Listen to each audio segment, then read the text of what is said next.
El siguiente programa es financiado con recursos del Fondo para el Desarrollo de la Televisión y los contenidos de la Autoridad Nacional de Televisión. Tuvimos que volar, teníamos las alas rotas, la vida se quebró. ¿Quién cuenta nuestra historia de dolor? ¿Quién decoró los puentes hoy? Tuvimos que emigrar, nacer de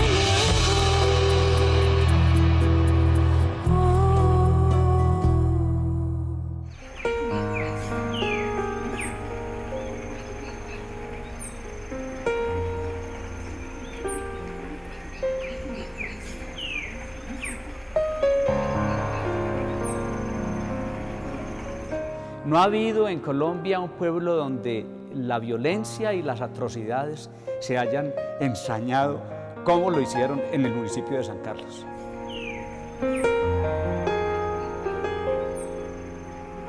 Sí, es ahí donde se generó toda esa tragedia, ¿no?, que ha significado para la gente de esta región. El ser un pueblo rico en bellezas naturales y en agua. Eso es lo que tenemos, agua y naturaleza.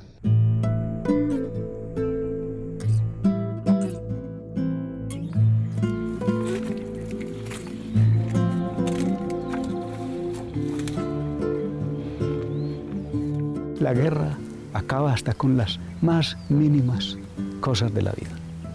La guerra destruye todo.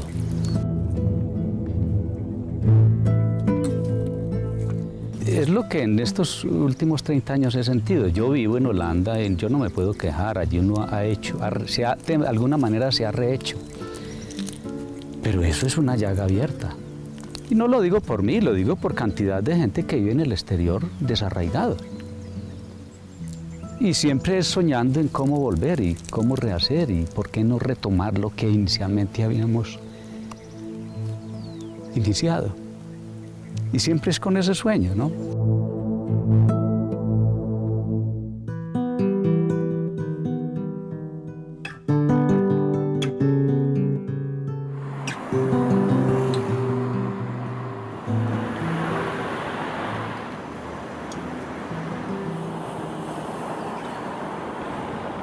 Fue un viaje que se organizó en 2 meses, a la carrera, diríamos, imprevisto.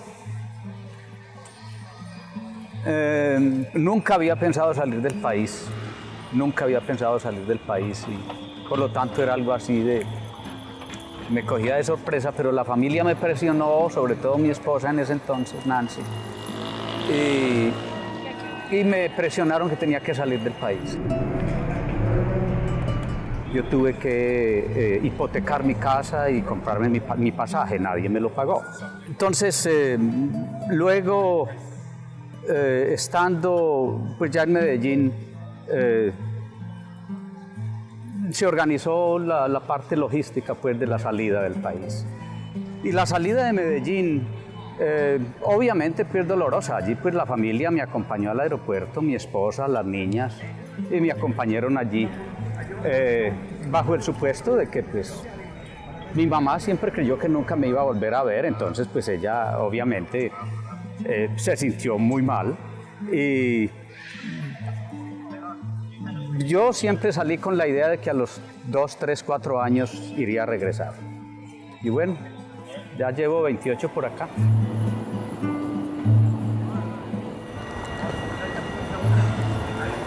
Yo llegué en el año de 1988 y Nancy, quien fue mi primera esposa, llegó en el año de 1989, el 24 de diciembre.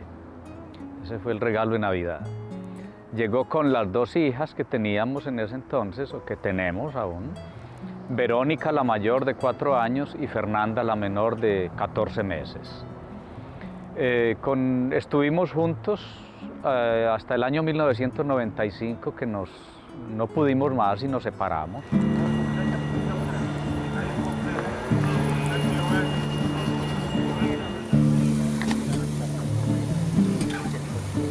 Het is heel lang geleden.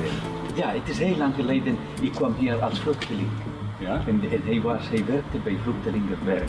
Mijn eerste avond. Esta fue la primera casa donde yo dormí las 3 primeras noches, la 9B.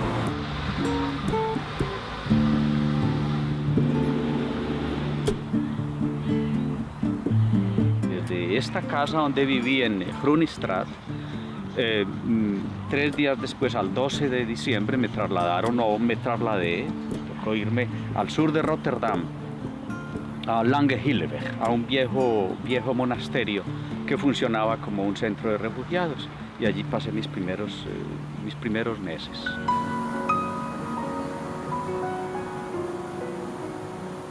Estamos aquí frente al viejo monasterio de San Francisco. Este fue en aquel entonces, hace 28 años, el centro de refugiados. Aquí estuve el primer año y me tocó compartir eso con unas 100 personas. Muchos de ellos, la mayoría africanos, otros de los países árabes. Y aquí fue donde inicié pues, el proceso de integración.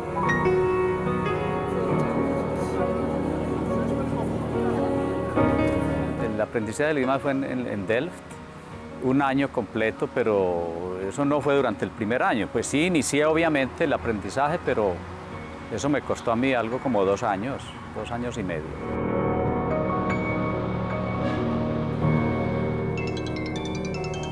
Hola Eliezer, ¿qué hubo, hermano? ¿Cómo estás?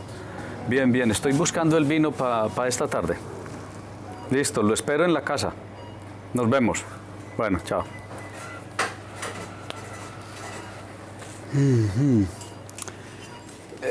Es Eliezer, un compañero de San Carlos que vive acá desde hace 15 años. Él también se exilió y fue candidato a la alcaldía y concejal. Él salió allá después de la última masacre.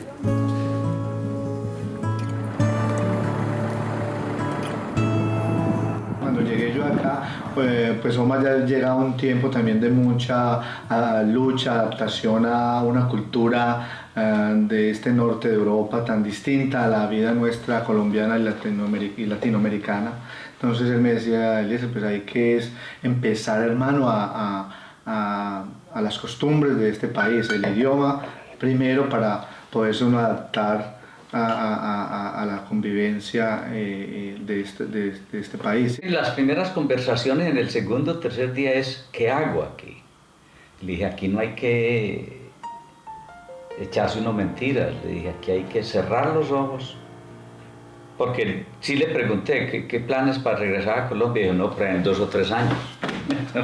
En 2 o 3 años le dije, olvídate.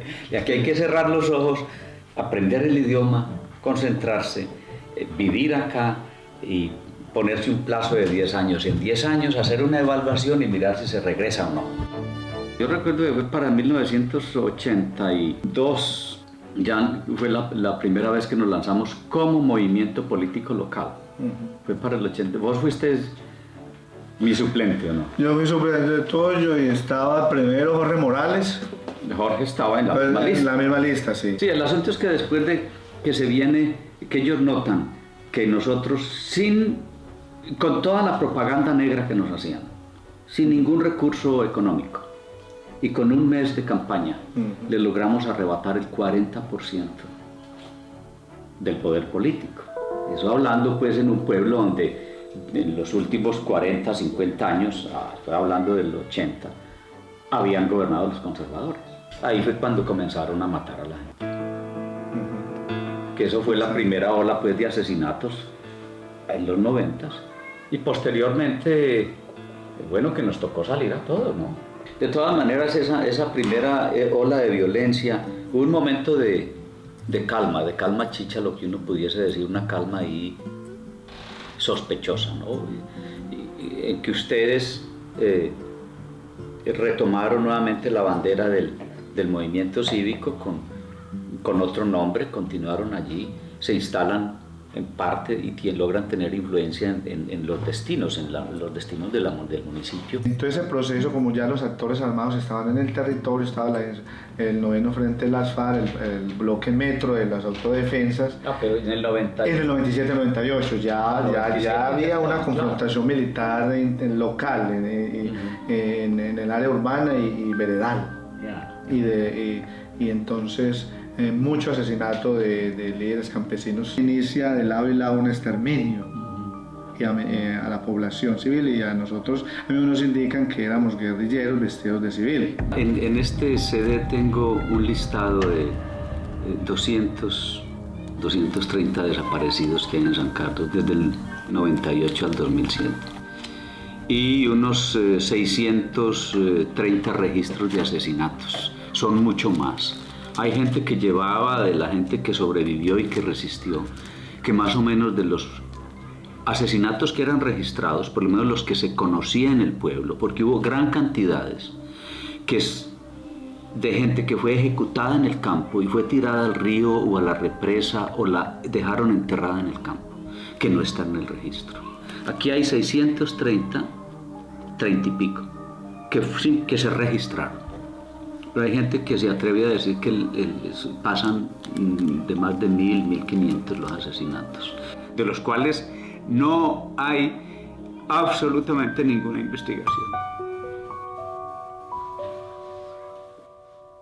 No hay una persona detenida por todo ese genocidio en San Carlos. Hemos tenido 3 visitas presidenciales.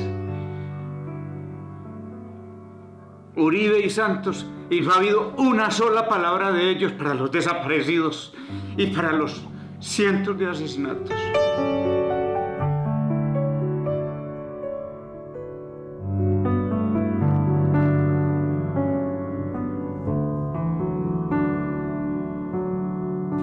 Dylan. Sí.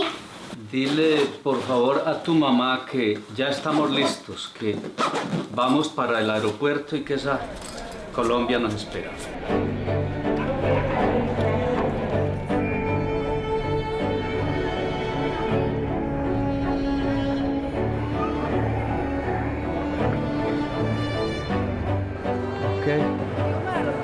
Hola, ¿qué hubo? ¿Qué tal, Luisa Fernanda? Bienvenido al país. Gracias, muy amable. ¿Emocionante volver? Magnífico. Da alegría volver a este terruño. ¿Y ellos ya habían venido? Ellos ya habían venido, pero a Medellín, a San Carlos es primera vez que van. Nosotros lo vamos a acompañar, Omar, porque queremos conocer su historia. Perfecto, rico. Los espero por allá.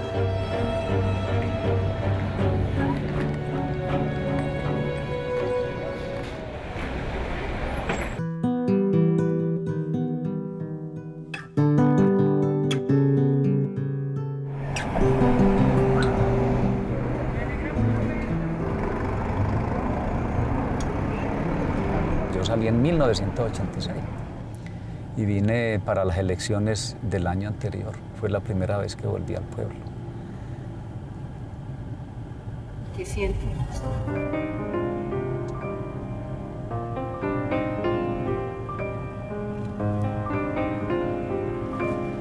Pongamos esto neutro.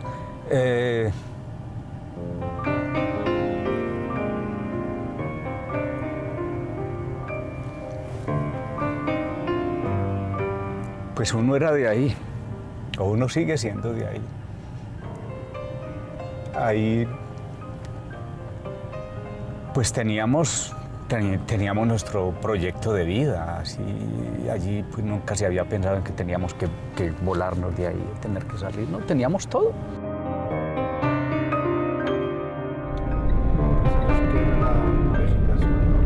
Del 97 hasta el 2007, más o menos, es una época muy dura que se vivió en todo el oriente antioqueño, donde masacraron toda la gente de los movimientos cívicos en el oriente antioqueño, gente que venía trabajando desde 1970, porque eso no era de ahora, el problema no era de ahora. Desde el 1970 había inconformidad con las obras que se estaban desarrollando. Una de esas eran pues, los proyectos hidroeléctricos. ahí había infinidad de problemas de servicios públicos. Entonces todo este oriente antioqueño se movilizó. Entonces en los 90s masacraron a toda la gente. O sea, muy pocos líderes cívicos quedaron vivos. Él es su hermano, ¿no? Él es mi hermano, Ya, claro, es mi hermano. También le ha tocado vivir con usted toda esta historia. Sí, claro. Sí, a ellos, toda la familia se desplazó cuando a uno de nuestros hermanos lo desaparecieron. Ahí sí pues tocó salir. En el año 2000. En el año 2000. Y estamos acá en lo que se llama el Alto de la Virgen, ya llegando a Granada, y aquí al lado izquierdo tenían un retén paramilitar. Y su base propiamente paramilitar la tenían más adentro, la base como tal. Lo absurdo es que al lado derecho en este morro pues era donde operaba y tenía la guerrilla, tenía en esta parte, tenían sus asentamientos, pero nunca se enfrentaron. O sea, nunca se escuchó de que entre la guerrilla y el paramilitarismo hubiese un enfrentamiento, no. Era así notorio que el ejército que estaba presente en la zona llegaba a bombardear la zona donde estaban ubicados, donde estaba ubicada la guerrilla. Una vez desplazados, le daban paso a los paramilitares para que entraran a los pueblos a masacrar a la población.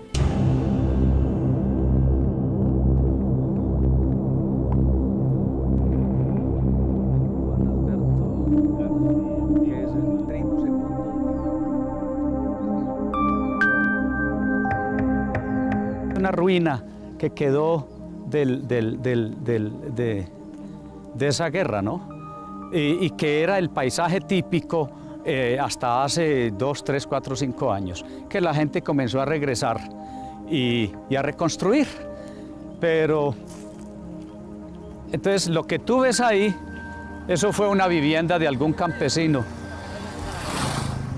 que seguramente fue desterrado. Esto que seguramente en algún momento fue un vendedero de quesos, de quesillo, de algo de que la gente, con lo que la gente lograba sobrevivir en esta región. Indudablemente el habitante pues es un desterrado, o a lo mejor es uno de tantos que desaparecieron, o uno de tantos muertos que hay en esta zona.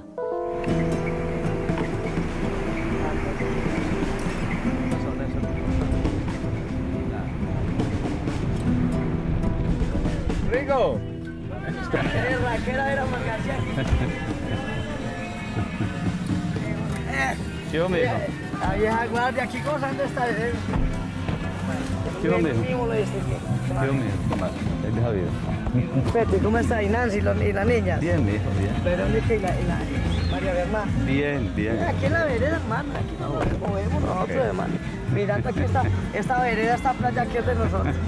Claro. Que sobrevivimos, si me faltan 2000 amigos, pero ya llegó uno bueno que me reemplaza la mitad, uno todo. ¿Qué más? Bien, mi hijo, bien, bien. ¿Qué más? Ven. Pachito, mi querido, ¿qué pues? ¿Qué más? ¿Qué hay de esa vida? Oiga, ¿usted qué es lo que se hace, Pacho? Es que vea cómo está entero.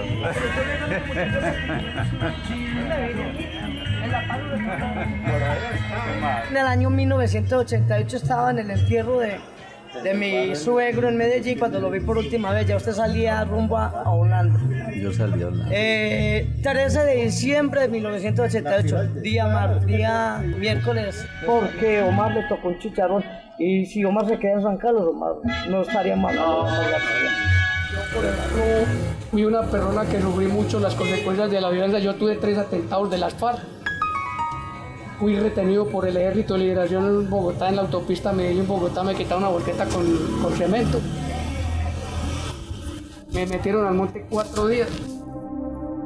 Y las autoridades cada rato me retenían y me hacían desviar para otra parte. Acueste, tires al piso y hueputa. Con el fusil, con la trompetilla en la... Me tocó haber cargado, póngale 300 muertos.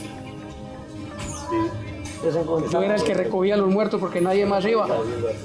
¿En la volqueta o en qué? En la volqueta. Nadie más, le invitaban, le decían uno, el conductor, vaya, no, que no, la gente me caía ahí, vaya, recójame mi familiar, no me deje mi hermano, no me deje mi papá, ¿qué tal? No hay problema, yo voy. Y echaba la bendición y arrancaba y le ponía las dos banderas blancas a la volqueta, los retrovisores. Lo que se le pedía a ISA en esa época, antes de ser ISAG, que era ISA, que por qué la energía tan cara, que por qué no nos ponían un precio más o menos, pues, que cobrara, sabiendo que se estaban beneficiando de la riqueza de estos hidráulicos que bajan, y eso costó muerte. Al pueblo simplemente no nos perdonaron eso.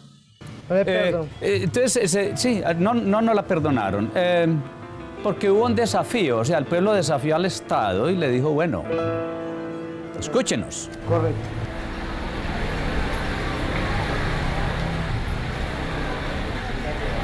Estas calles hasta los 60 estuvieron cubiertas, pero con piedra, ¿no? Eran calles empedradas.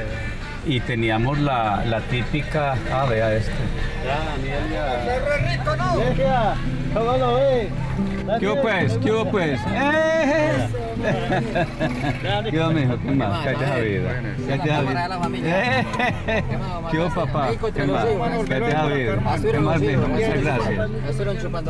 Ah, sí, ya pasaron por ahí. ¿Qué hubo, querida? ¿Qué más? Después vengo a saludarte. Yo paso estos días. No me quedo hasta agosto. Me van a tener que echar otra vez. Ok. Ahí está la gente.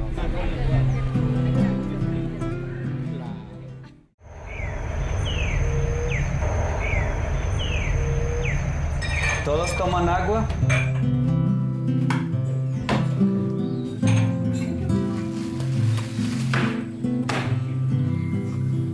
Hay capuchino. Bueno, café con leche. Sí.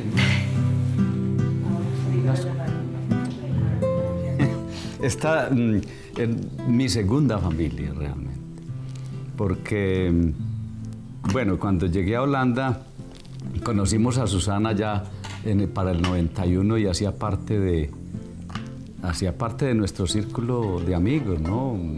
Bueno, yo ya estaba divorciado en el 97 y nos encontramos. Desde ahí iniciamos. Y Matthew y Dylan son nuestros hijos, son unos mellizos. Y esto es lo que después de casi 30 años, este es el resultado. Bueno, mis dos hijas, mis dos hijas, la una vive en San Francisco y la otra vive en Medellín, la menor vive en Medellín. Desafortunadamente no puede estar con nosotros por razones de trabajo y a Susan le encanta Colombia. Ella durante por lo menos 17 años continuos que tenemos, no, 17, 18, algo así, le ha tocado escuchar toda esta tragedia que pasó en el ombligo del mundo, como lo llama ella.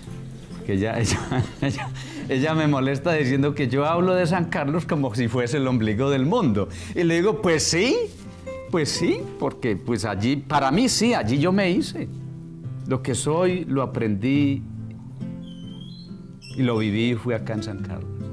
Lo que más me impresionó fue que tanta gente conocía a Omar. Sí. Yo no esperaba eso. Claro. Conocía todo el mundo conocía a Omar y Omar conocía a todo el mundo. Eso me sorprendía porque pensé, tantos años no he estado aquí, la familia tampoco vivía, un tiempo no vivió aquí, pero aún así conocía gente vieja, gente de la misma generación, hijos de amigos suyos. Yo pensé, ¿cómo es posible? Pero eso fue muy bonito.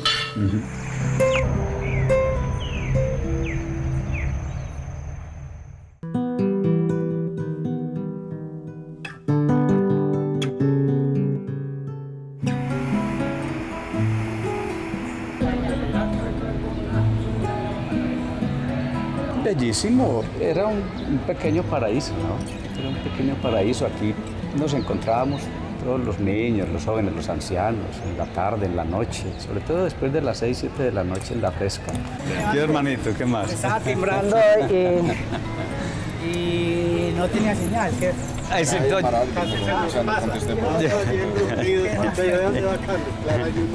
Yo participé en movimientos cívicos. ¿El por qué?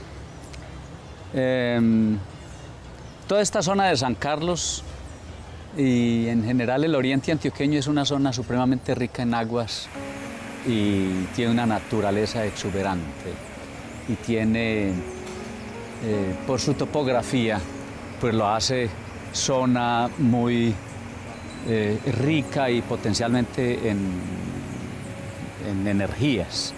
El Estado desde los años 50 tenía un proyecto de construcción de una hidroeléctrica en esta zona que empezó a concretarse a partir de los años 70. A finales de los 70 ya se preveía la llegada de unas 6.000 a 8.000 personas que servirían para emplearse y bueno, llegarían técnicos de diferentes zonas a emplearse ahí en la compañía. Entonces notamos pues que el pueblo empezaba a crecer de una manera desordenada y que los servicios públicos pues no eran suficientes, desde la educación, del transporte público, todo lo que se quiera hablar de servicios públicos. Aquí vivíamos 4 a 5.000 personas. En los 80s ya se inició en forma ese proyecto, pero ninguna de las obras de infraestructura prometidas o ampliación de servicios no se hacía. Entonces empezamos a llamar, a reunirnos, a organizarnos y terminamos formando lo que fue la Junta Cívica, que estaba compuesta pues por todos la gente del municipio, desde los jóvenes hasta los ancianos. Ahí no había color político, ahí estábamos toda la gente del municipio, todos los afectados, que éramos en su mayoría, ¿no? Infinidad de reuniones, de llamados a la gobernación de Antioquia, a ISA, a todas las entidades que tenían que ver con este proyecto, ¿no? Nunca se hizo, nunca se nos escuchó. Lo que siempre argumentaban era que nosotros éramos un grupo ilegal, que por lo tanto pues no teníamos ningún derecho a hablar o a solicitar. Nosotros les decíamos, pues, ¿cómo que ilegal si fuimos elegidos públicamente y a voto directo por la población en plena plaza pública? Las amenazas continuaban, ¿no? Eso no demoró mucho en tocar a los líderes cívicos. Y luego en el 1983 asesinaron el presidente de la Junta Cívica, que fue el médico Julián Conrado David. Tenía su consultorio acá a 50 metros de la alcaldía.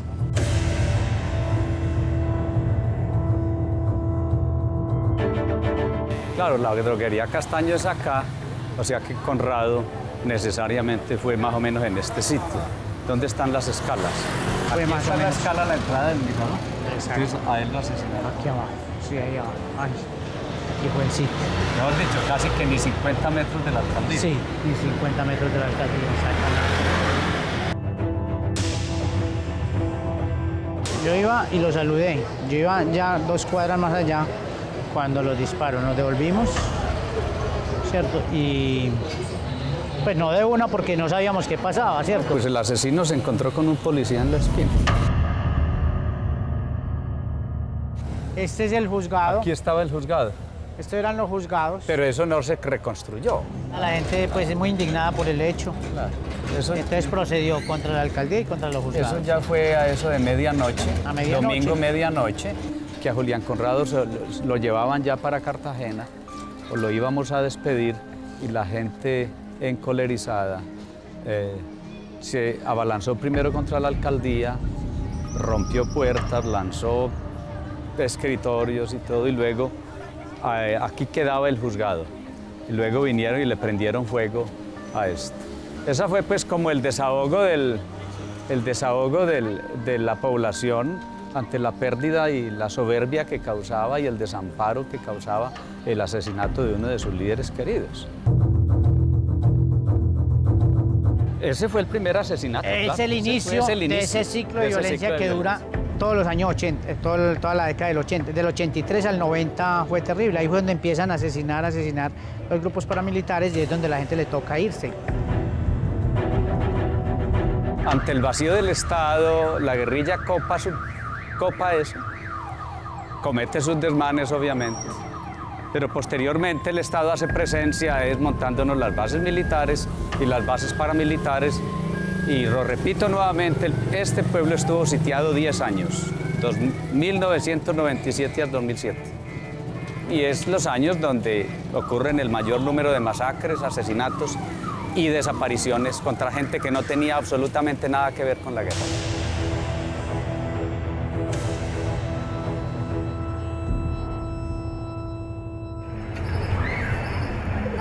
En las 4 esquinas habían garitas de la policía, pero en este pasaje, se tomaron este pasaje los paramilitares. Aquí vivían en los apartamentos, hacían eventos y se tiene datos de que, sobre todo a una joven, se la robaron, la jalaron de ahí del parque, la entraron para acá, abusaron de ella y la enterraron acá en este pasaje. Cuando la madre la estaba buscando, la sacaron de acá y la llevaron hacia la variante, hacia el Hotel Pulchená, y allá fue encontrada sus restos. Un muchacho jovencito también, de 16, 17 años, también sufrió la desaparición de esa manera.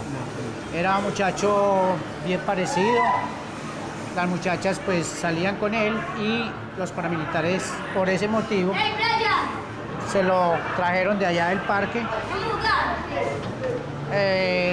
lo asesinaron acá, dicen que cogieron su cabeza, la fue cercenada, jugaron fútbol con ella acá en este pasaje. Y incluso en el libro que yo escribo, ahí está la foto de él cuando exhumaron su cuerpo acá en este pasaje. Ah, él lo encontraron sí, acá. En uno de estos apartamentos. Por eso fue es un enterrado. poquito como la energía que se siente acá. Es muy fuerte porque ellos habitaron, la gente aquí del municipio dice que pueden haber muchos más desaparecidos, personas enterradas aquí en este sitio. Mira, en estos apartamentos vivieron, o sea, como era un grupo numeroso, entonces tomaron varios apartamentos, aquí vivían. Que estaban vacíos.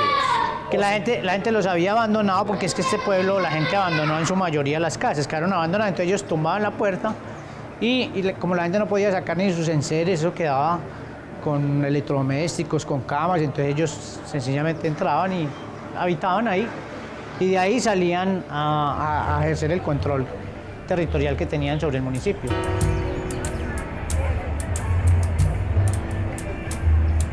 Uno sabía que los asesinos estaban al acecho, porque pues, se lo decía uno, la familia. Aquí hubo alguien, se llamaba Julio Parra, que fue un desplazado liberal de la primera violencia de los 60. Hace dinero con mafia o con ganadería o no sé cómo. Se rodea de matones, porque el tipo estuvo siempre rodeado de matones, que eran sus guardaespaldas y quienes le organizaban sus negocios. Y él aparece siendo muy amigo de la clase política local. Con él trabajaba una persona de aquí de San Carlos, familiar de mi papá. Y él mandó a llamar a mi papá desde Medellín. Y el mensaje era que yo me debía de mover de San Carlos porque me iban a matar. Pues pasé hasta el año 88 en Medellín, hasta finales del 88. Una de las tácticas sí claves acá en ese periodo era el saber que si en la plaza pública no había policía, algo podía ocurrir.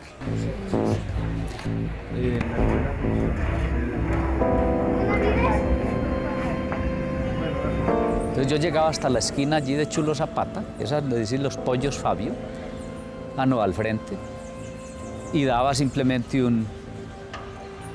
una buena mirada al parque y al kiosco. Normalmente uno encontraba policía en el kiosco o en aquella parte, o en el kiosquito pequeño, si no había policía, no vaya al parque.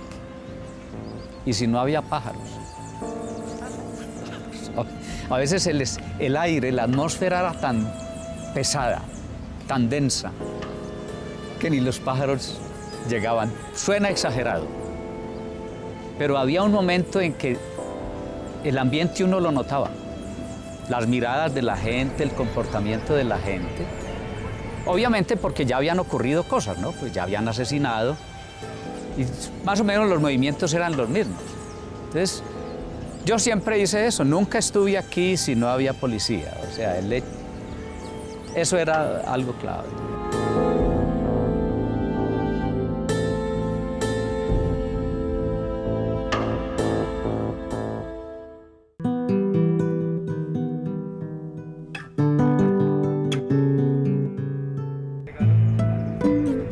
Lo que se pretende con esto es en algún momento restituirle a todas las víctimas en este momento, digamos, algo monetario, pero lo que queda en el corazón ya es algo que jamás podrá borrarse de nuestras mentes. Este hace parte de un componente que la ley 1448 toma como reparación simbólica. Es una reparación simbólica que se hace para las víctimas del municipio, para la memoria. Yo les propongo que hagamos un minuto de silencio en torno a esas víctimas que sufrieron.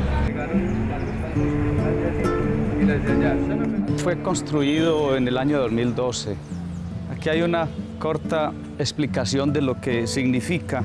Hojas rojas son las víctimas de homicidio, lo morado son las víctimas de desaparición forzada, la flor morada con una libélula fue alguien que fue encontrado, las azules son víctimas de reclutamiento forzado, las amarillas víctimas de minas antipersonal, las blancas son víctimas de abuso sexual, las hojas verdes oscuras son familias de desplazadas, familias retornadas, y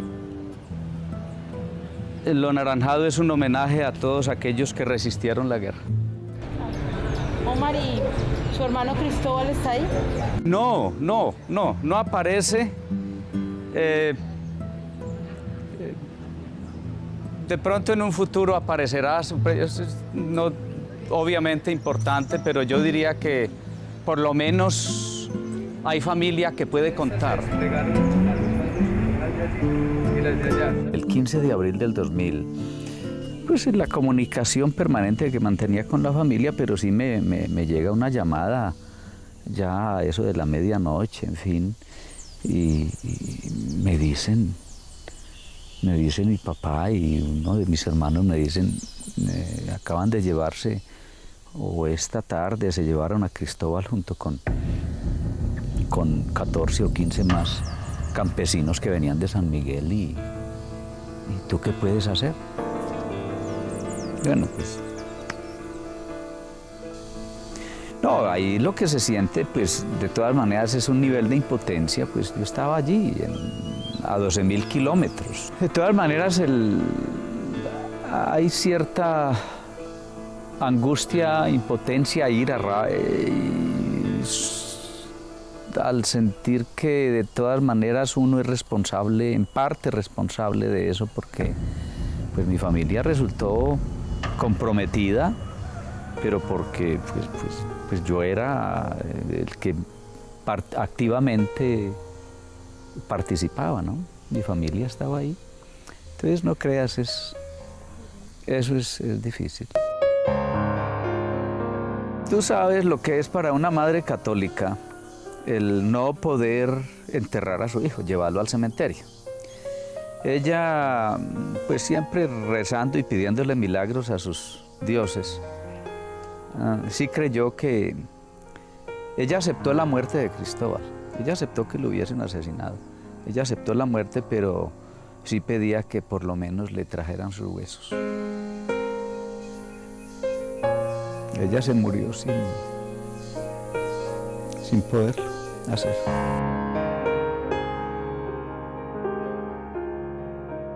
¿Usted también tiene algún hijo acá que le fue asesinado o no?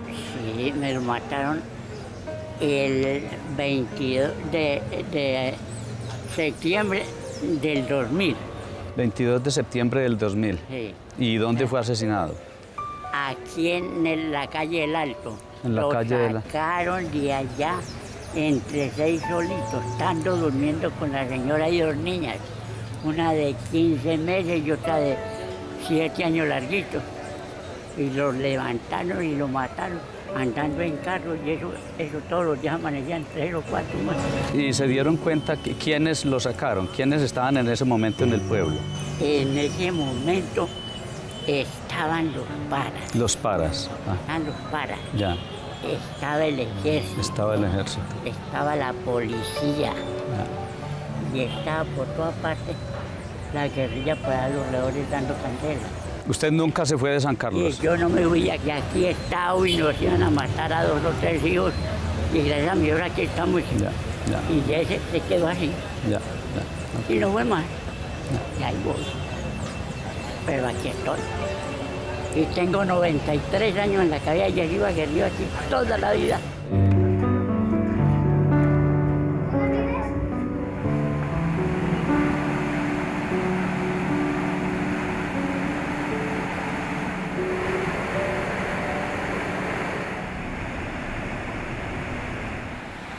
Aquí fue la masacre del 24 de octubre de 1998. De aquí organizaron ellos la entrada al municipio. De aquí se fueron más o menos, dicen que a medianoche, antes de las 12 de la noche, 11, 11 y media, entraron en varias camionetas y camiones al pueblo, a San Carlos, a sacar a la gente de las casas.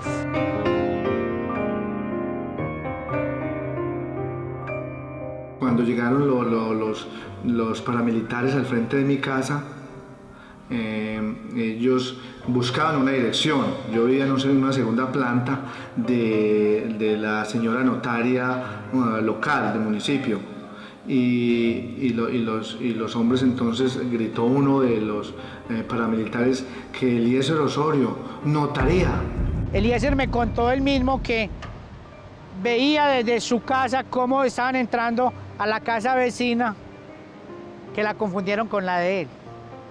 Y el de esa casa vecina, él vio cuando era un muchacho que trabajaba en el municipio, en el tránsito, se subió al techo de la casa y se logró quedar quietecito en el techo y por eso no lo asesinaron. Entonces los hombres ya se confundieron ahí, de una camioneta bajaron unos 4 hombres con brazaletes de las autodefensas, bloquemetro y otros sin eso, y yo pues vi cuando los hombres intentaron, pero yo tenía un poco de seguridad en mi casa ahí con unas rejas. Ellos luego se volvieron y yo por la parte de atrás con mi señora y otra niña vecina estábamos listos para tirarnos a un solar. Al otro día todo el mundo de acá ahí mismo empezó a irse del municipio.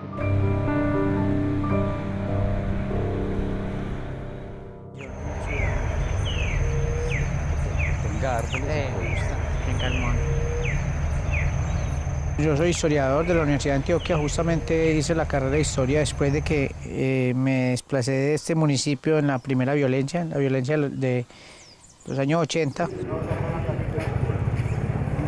Llego en el 2006, se habían acogido los paramilitares que controlaron el municipio, se habían acogido a la Ley de Justicia y Paz y había cierta posibilidad de llegar al municipio.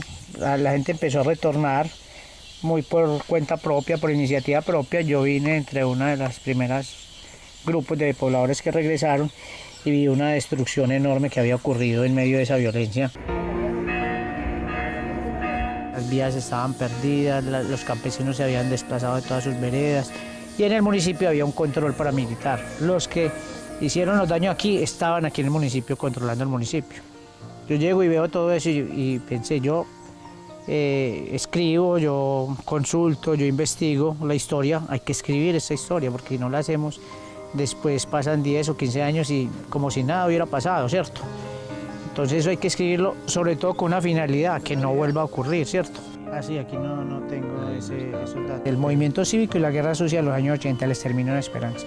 Así tituló más su trabajo y así titulé yo el texto, explicando por qué él lo llamaba así, como retomé de su trabajo para ampliar y profundizar en lo que significó el movimiento cívico y lo que aconteció con los protagonistas y los líderes y lo que fue el movimiento cívico tanto en San Carlos como en el oriente de Antioquia. Derechos injustamente afectados por la violencia demanda acciones reales de Y siempre había soñado con mi espacio, entonces me propuse construir esto.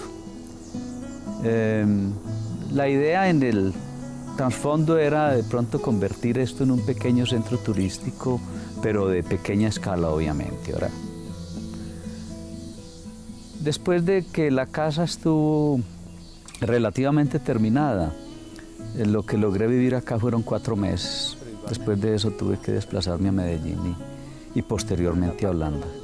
Ahora pues ya con el conocimiento que hay y los cambios que ha habido pues también a nivel mundial, todo el problema de cambio climático y el hecho de haber aprendido algo con respecto a ecología y medio ambiente, pues se me ocurrió mejorar o continuar la idea del proyecto iniciado hace 30 años y ahora pues mi proyecto es regresar y tratar de fomentar un pequeño centro de ecoturismo cuyo tema central sea el tema de energías alternativas y la aplicación de todo lo que le haga bien pues al planeta, ¿no?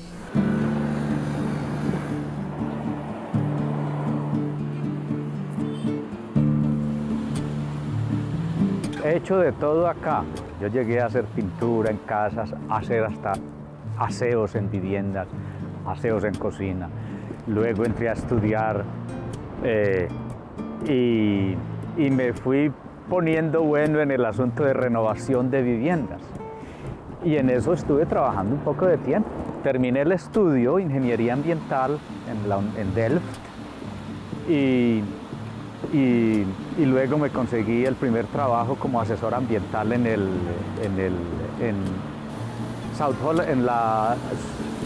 la Asociación de Organizaciones Ambientales del Sur de Holanda. Entonces trabajé para ellos 4 años y me tocaba el trabajo con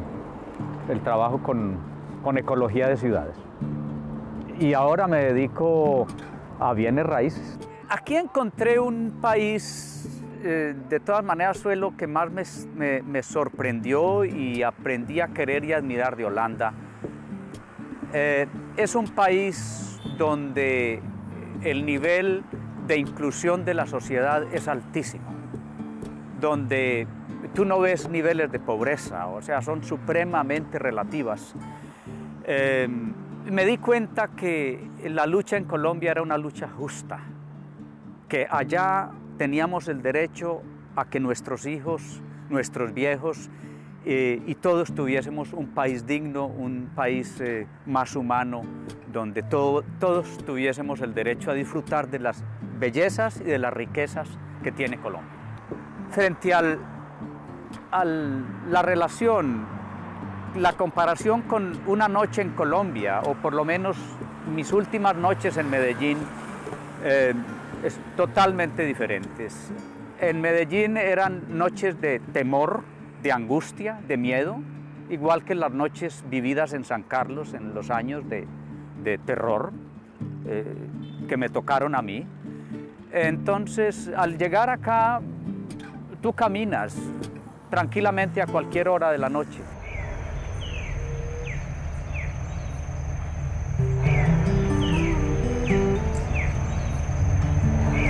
Mantenemos la esperanza que algún día se conozca la verdad y que aparezcan responsables y que digan por qué lo hicieron y que pidan perdón. Y ahí sí podemos pasar la página y continuar. ¿Te ha perdonado? Odios no tengo. En eso sí estoy libre. Odios no tengo absolutamente. Pero sí añoro conocer la verdad. Sí quisiera escuchar de los responsables el porqué y que pidan perdón, que se sientan arrepentidos por eso. No en la iglesia, ni comulgando, que de eso hemos visto mucho acá. No, es ante la ciudadanía, ante las víctimas, ante los dolientes. Es a ellos a quien le deben respuesta.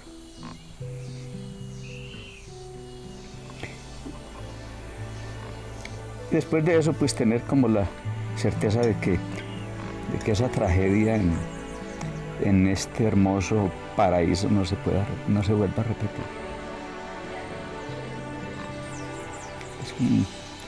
Es como lo que nuestra familia quisiera.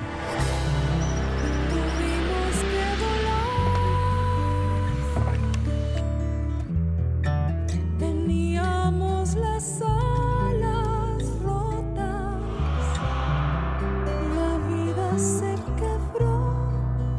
¿Quién cuenta nuestra historia de dolor? ¿Quién tejerá los puentes hoy? Tuvimos que emigrar, nacer de nuevo.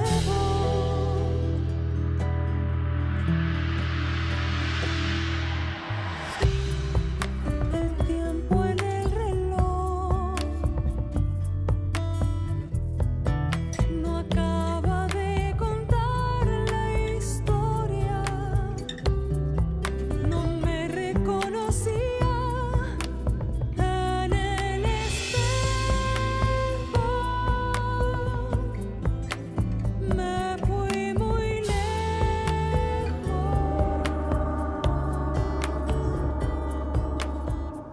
El anterior programa fue financiado con recursos del Fondo para el Desarrollo de la Televisión y los contenidos de la Autoridad Nacional de Televisión.